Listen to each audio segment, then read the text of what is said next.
السلام علیکم، امید کرتا ہوں آپ سب لوگ خیریت سے ہوں گے۔ آج کا ہمارا ٹاپک ہے حضرت ابوبکر صدیق اور حضرت عمر رضی اللہ تعالیٰ عنہ کے بارے میں۔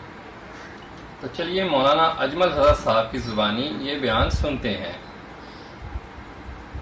ایک دفعہ نا حضرت ابوبکر صدیق اور جناب عمر فاروق کی نا کسی بات میں شکر رنجی ہو گئی، اختلاف رائے ہو گیا، تو جناب عمر ذرا ڈاڈی طبیعت کے بندے تھے، ڈانٹ دیا ابوبکر صدیق کو۔ تو صدیق اکبر نرم بندے تھے، ماڑے دا کی کام محمد نس جانا یا رونا، تو وہ گا کے نا تو پہلے گھر روئے، پھر حضور کے پاس چلے گئے۔ جناب عمر کہتے مجھے بھی خیال آیا کہ یار یہ مجھے نہیں کرنا چاہیے تھا۔ تھوڑی دیر کے بعد اچھے لوگ جو ہوتے ہیں ان کا غصہ جلدی اتر جاتا ہے۔ کہتے میں نے جا کے جناب صدیق اکبر کے دروازے پہ دستک دی تو پتہ چلا وہ تو گھر ہی نہیں۔ میں سمجھ گیا، میں ڈر گیا، میری ٹانگیں کانپنے لگی۔ کیوں ڈر رہے ہو عمر؟ فرمانے لگے اس لیے ڈر رہا ہوں کہ ابو بکر جب اپنے گھر نہیں ہوتے تو دروازہ رسول پہ ہوتا۔ ساری بات تو سنا دی ہوگی۔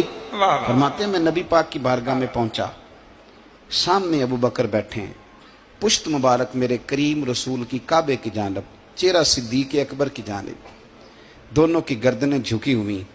جناب عمر پاک فرماتے ہیں کہ میں بیٹھا تھا اور سوچ رہا تھا، سلام لی، جواب ملا، پر گردنیں نہیں اٹھائیں دونوں نے، مقدس گردنیں جھکی رہی۔ میں سوچ رہا تھا کہ اب حضور مجھے ڈانٹیں گے تو میں صدیق کے پیر پکڑوں گا، میں علی کو سفارشی بناؤں گا، میں منت کروں گا، لیکن کوئی بولے تو بات بنے نا۔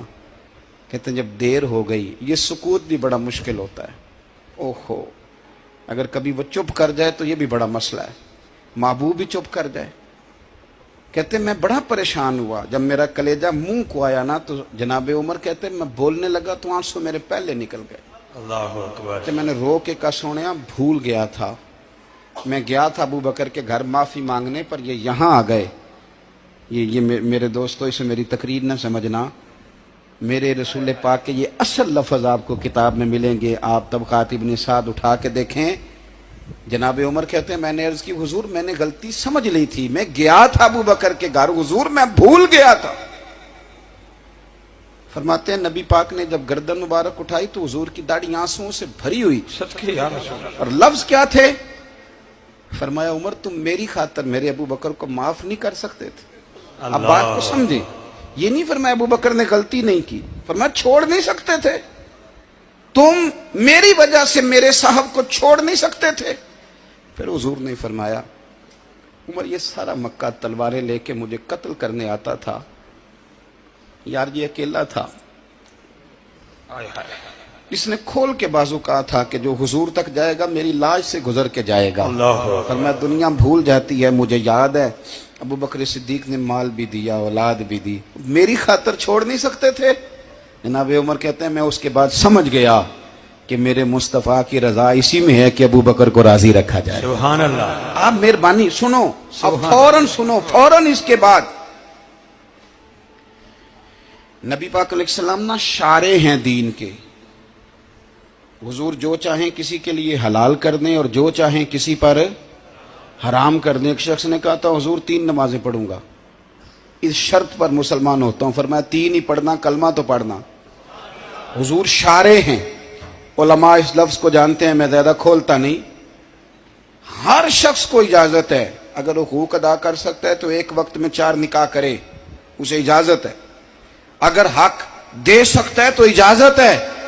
مولا علی نے بھی ارادہ کیا سیدہ کی موجودگی میں اللہ کہ میں دوسرا نکاح کر لوں، ساری کائنات کو اجازت ہے۔ تو سیدہ فاطمہ کے دل کو نہ تکلیف ہوئی، دوڑی آئی حضور کی بارگاہ میں۔ بی بی صاحبہ نے زندگی بھر کھل کے کوئی بات نہیں کی، آج بھی آئیں تو چپ کر کے بیٹھ گئیں۔ یہ بیٹیاں بڑی پیاری ہوتی ہیں، ابا ہی انہیں بگاڑتا ہے، لاڈ ابا ہی دیکھتا ہے، کیا کریں مجبوری ہے۔ تو پھر میں نے دیکھا ہے بڑے بڑے سیانے ابے سگی بہن کے بیٹے کو بھی رشتہ دے کے نا، چاہے پالا بھی بھانجا خود ہی ہو تو گھر جا کے معافی مانگتے ہیں، پتر جنی بھی خراب ہی نا میری وجہ تو ہی، تھوڑا خیال فرمائیں۔ بیٹی معاملہ بڑا عجیب ہے نا جی۔